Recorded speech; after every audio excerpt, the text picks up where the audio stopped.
Hello， 大家好，我是超愛喝酒，但是只能喝3杯的3杯芋頭，歡迎來到我的頻道。說到歐洲餐館常出現的甜點酒，大家可能第一反應想到的是 Moscato、Port 之類的大眾甜酒，當然還有那些甜度爆表、價格也非常不友好的貴腐酒、冰酒等等。但是我自己其實並不是特別喜歡很甜的食物，無論是酒還是甜點，所以平時喝酒基本也都是喝 dry wine。偶爾喝甜酒也只是喝半甜的那種，所以今天想給大家推薦3款比較小眾、甜度也是比較能讓人接受的甜酒。如果你和我一樣也喝膩了那些常見的味道超甜的甜酒，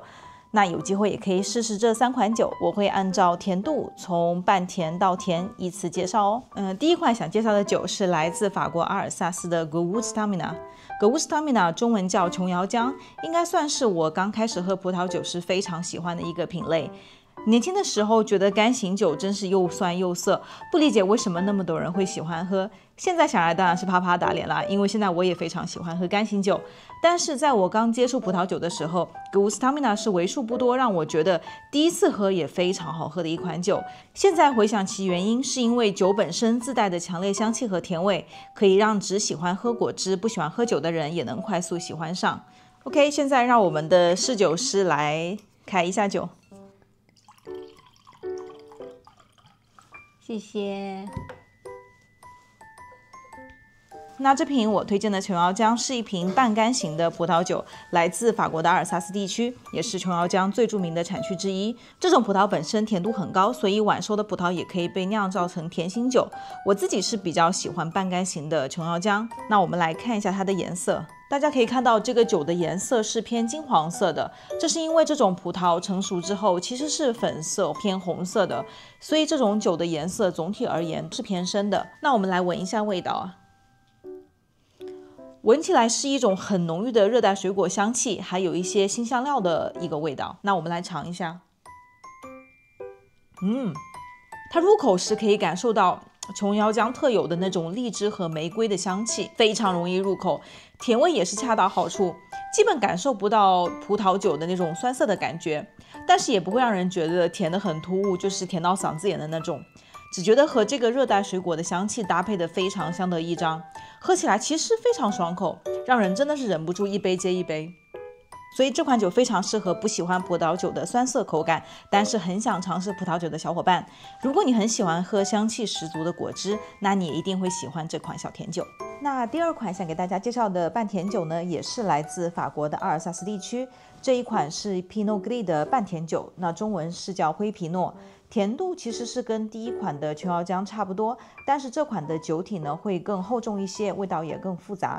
那 Pinot Gris 其實是很大眾的白葡萄酒，之所以這款非常特別，其實是因為它的顏色。那我們來請侍酒師倒一下酒吧。OK， 謝謝。那大家可以看到呢，它的酒的顏色其實是類似琥珀色的。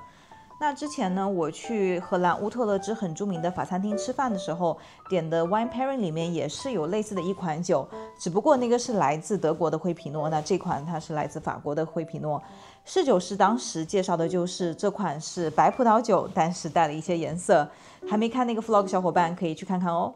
那這款酒呢，之所以是這種顏色，是因為酒莊故意將葡萄的皮和它的汁液浸泡在一起幾個小時，就會得到這樣漂亮的琥珀色。那其實灰皮諾這種葡萄，它的皮是粉色偏紫色的，並且通過和葡萄皮的接觸，本身的酒體呢也帶了一些單寧，所以喝起來的酒體是比一般的白葡萄酒要更重一些，但是沒有達到紅葡萄酒的這個水平。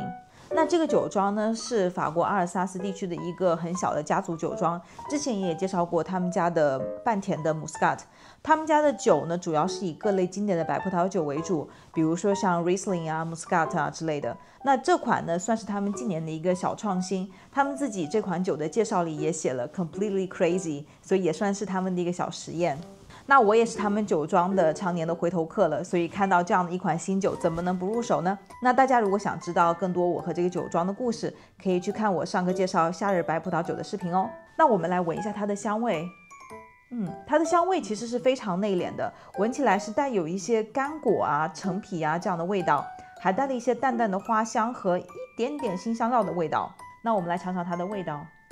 它喝起來的甜味其實也是非常內斂的，並且保留了一定的酸度，比一般的白葡萄酒的風味要更加的複雜，在嘴裡你是能感受到它的一些很柔軟的單寧，回味也非常豐富。所以這款半甜的白葡萄浸啤酒，它的體驗喝起來是非常有趣的。比一般的白葡萄的半甜酒多帶了一些蜂蜜啊、乾果啊這樣複雜的口味，非常好的中和了它的甜度，並且保留了一定的酸度，讓人喝起來不會那麼容易膩味，非常好入口。那這款酒呢，非常適合不怎麼喜歡喝太甜的酒，但是卻喜歡甜酒自帶的非常濃郁複雜的乾果風味的夥伴們。如果你比較喜歡體驗新的口味，非常推薦這款琥珀色的浸啤酒。那第3款想給大家推薦的甜酒呢，是來自法國波爾多地區的一款經典甜酒。說到法國甜酒，大家可能第一反應想到的是大名鼎鼎的經典貴腐酒 Sauternes， 中文翻譯應該是蘇代白甜葡萄酒。那今天想推薦的這款酒呢，它的產區是 Saint-Côme-du-Mont， 其實和 Sauternes 非常近，中間只隔了一條河，它們分別位於河的兩岸，可以說是貴價的蘇代甜酒的一個平替。那這樣的一瓶酒呢，大家可以看到啊，大概是15歐元這樣，比起大幾十歐甚至上百歐的 Sauternes 可以說是平價不少。那這款2019年份的Château Valentin， 它的葡萄呢主要是以 Semillon 為主，帶一點 Moscatella 作為點綴。這個酒莊呢，它也是一個家族酒莊。酒莊的主人呢，在釀造的時候會進行多次採摘，他只選受到貴腐影響的葡萄，以來保證葡萄本身的甜度。那認識這款酒的契機呢，是之前我在一家法國家庭式餐廳吃飯，然後我也照常點了 wine pairing。雖然說沒有很貴價的葡萄酒作為配酒，但是這款甜酒給我留下了很深的印象。侍酒師當時介紹他說，他喝起來有很濃郁的葡萄乾的味道。然後我當時一喝，確實如此，並且和法國的奶酪非常配，從此也打開了我探索甜酒的大門，可以算是我甜酒的一個入門導師吧。那我們現在請侍酒師來開一下酒。我們可以看到啊，酒體是非常漂亮的一個金黃色。OK， 那我們現在來聞一下酒。你能聞到酒體裡帶的那種非常濃烈的蜂蜜的香氣，以及一些成熟的像杏子啊、桃子的香氣，甚至還帶一些菠蘿的清香。那我們現在來嘗一下。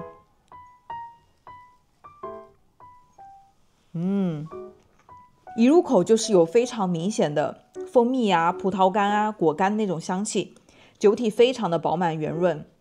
但它其實是有一定酸度的支撐，讓整個甜味嘗起來不至於過於厚重，沒有那種膩到嗓子眼的那種甜酒的感覺。那這款酒呢，我覺得當開胃酒和甜點酒都非常好，尤其是搭配一些重口味的，像蓝紋芝士啊什麼的，就非常的合適。那如果你想嘗試貴腐風格的甜酒，又想有一定的性價比，不想馬上花個大幾十歐、幾百歐去入手蘇代的白甜酒，並且不喜歡那種甜到發膩的感覺的甜酒，那這款酒其實是一個很好的選擇。那我自己這些年也回購了10幾20瓶，所以說非常推薦哦。OK， 那這期視頻給大家介紹了這3款小眾甜酒，不知道大家最喜歡哪一款呢？其實這個視頻我用了幾乎1個月的時間進行拍攝，因為我一次只能喝3杯，然後一共要喝掉3瓶酒。那 Food and Wine 這個系列的視頻拍攝週期會比較長，所以更新頻率也會慢一些。那拍攝視頻不易，大家如果喜歡這個視頻，別忘了點讚、留言、加訂閱哦。我們下期視頻再見，